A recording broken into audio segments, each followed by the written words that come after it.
Bienvenidos a este video. A continuación, por medio de una línea del tiempo, les presentaré los antecedentes de los derechos humanos.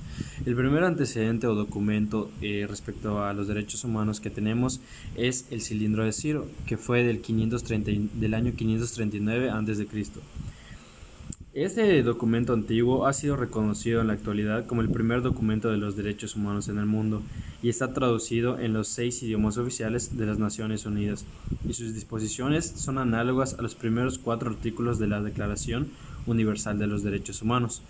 Este rey de Ciro era rey de Persia. Al llegar a Babilonia y conquistar Babilonia, uno de los hechos que marcó estos antecedentes fueron que liberó a los esclavos y declaró la libertad a toda la gente para poder escoger su propia religión.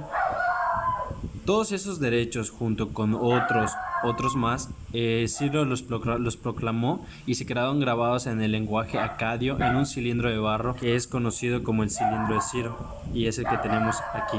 Aquí tenemos una imagen. El siguiente antecedente o el siguiente documento es la Carta Magna, que fue en el año 1215 y ocurrió en Inglaterra. Esta Carta Magna o Gran Carta fue firmada por el rey de Inglaterra en el dicho año y fue un punto de inflexión en los derechos humanos. En este año, después de que el rey Juan I de Inglaterra violara un número de leyes y tradiciones antiguas que se había gobernado en Inglaterra, sus súbditos lo forzaron a firmar la Carta Magna, la cual enumera después de ser considerado como los derechos humanos. Entre ellos estaba el derecho a la iglesia, a estar libre de la intervención del gobierno, los derechos de los ciudadanos sobre poseer y heredar propiedades y que la protegiera de impuestos excesivos. Este estableció el derecho de las viudas que poseían prioridades para decidir no volver a casarse, y establece principios de garantías legales e igualdad ante la ley. También contenía disposiciones que prohibían el aborto y la mala conducta de los funcionarios. Este es el documento de la Carta Magna, es una imagen de dicho documento. El siguiente antecedente es la petición del derecho en el año 1628. Es el Parlamento inglés que envió la Declaración de las Libertades Civiles al rey Carlos I. Tiene su origen en desavenencias que surgieron entre el Parlamento del rey Carlos I en Inglaterra, que debió a la actuación de la Guerra de los 30 años. El Parlamento se negó a conceder subvenciones para apoyar dicha guerra. Este llevó al rey Carlos a recaudar impuestos sin aprobación del Parlamento y a encarcelar arbitrariamente a aquellos que se negasen a pagarlos. Por otra parte, la situación del país en la guerra llevó a acontecimientos forzosos de tropas en casas de civiles y decretar la ley marcial en la mayor parte del territorio. Dicha petición del derecho, iniciada por Sir Edward Coke, se basó en estatutos y documentos oficiales anteriores que hace valer 4 principios, que es: no se podrá recaudar ningún impuesto sin el consentimiento del Parlamento. El siguiente es: no se puede encarcelar a ningún súbdito sin una causa probada. El tercero es: a ningún soldado se le puede dar con los ciudadanos. Y el último es: no puede usarse la ley marcial en tiempos de paz. Aquí tenemos igual un documento o la imagen de este dicho documento.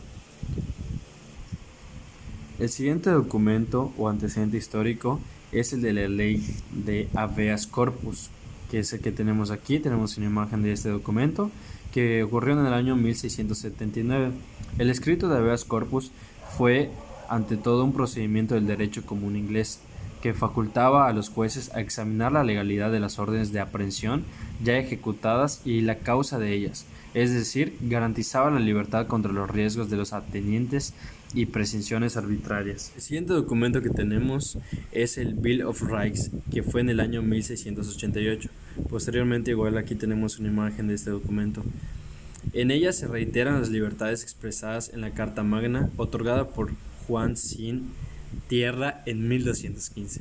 Pero ahora, una característica esencial que distingue a este documento de otros es que consiste en que las libertades ya no son concebidas como exclusivas y estamentalmente en régimen de derecho privado, sino como libertades generales en el ámbito del derecho público. En el año 1776 nos encontramos con el documento llamado la Declaración de los Derechos de Virginia. Igual aquí tenemos un documento para poder apreciarlo. En una parte de la historia de los derechos humanos empieza a escribirse con la llegada de los europeos a América. Los españoles, franceses, ingleses y portugueses dejarían una impronta en las nuevas tierras y serían origen de algunas disputas filosóficas en torno a los derechos del hombre. Virginia fue la primera colonia fundada. Había convocado el primer Congreso Continental en Filadelfia, cuyo objetivo central era la defensa del desarrollo de las colonias, que se sintieron afectadas por la política monopolizadora de la metrópoli, que no garantizó a los derechos civiles y políticos. Parte de las restricciones en América económica y las contribuciones excesivas ya mencionadas. Se cita igual, por ejemplo, que la corona inglesa violó los derechos que garantizaban un juicio por el jurado, protección de vida y hacienda, gobierno local de elección popular y la autonomía en materia positiva. Posteriormente tenemos en el año 1776, es decir, un año después del documento anterior, tenemos el documento de Declaración de Independencia de los Estados Unidos.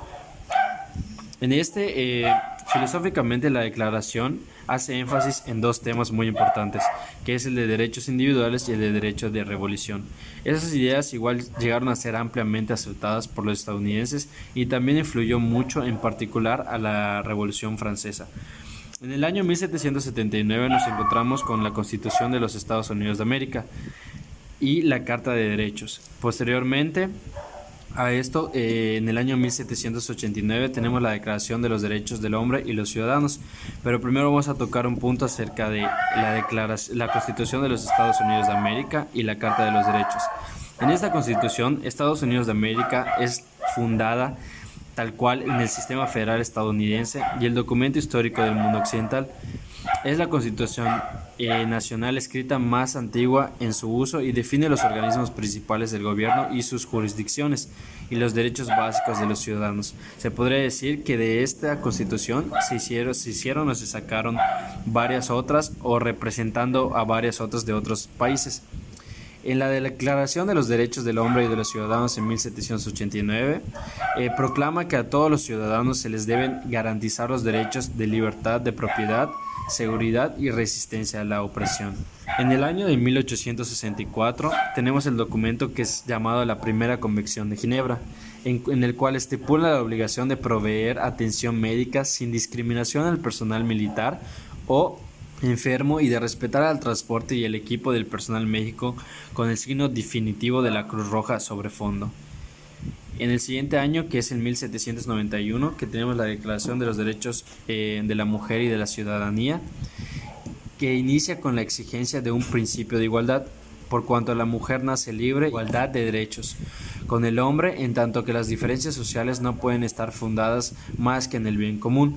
Podemos observar cómo va evolucionando en cuanto a los derechos humanos, que desde el inicio contamos con la Carta de Ciro, que fue que liberó a los esclavos de Babilonia, empezaron a darles libertades acerca de la decisión de qué religión creer o aceptar, en cuál participar, y poco a poco se van creando muchísimo más derechos conforme surge la necesidad de ellos.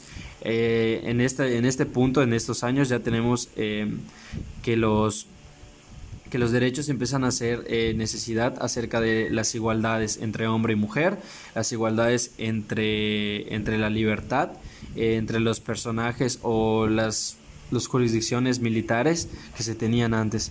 Entonces, de brincamos al año 1793, que es la Declaración de los Derechos del Hombre y del Ciudadano, en el cual se garantiza la libertad del hombre para ir, permanecer, partir, sin poder ser arrestados o detenidos, más que según las formas determinadas por la Constitución, la libertad del hombre de hablar, escribir, imprimir y publicar sus pensamientos. Con este último antecedente nos podemos dar cuenta de la evolución de los derechos humanos que han tenido desde la antigüedad hasta nuestra época. Obviamente va a seguir surgiendo más evolución respecto a esto, gracias a que pues, el derecho es evolutivo y vale la redundancia, va evolucionando respecto a las necesidades que va brindando la sociedad o bien las lagunas que tiene dicha Constitución.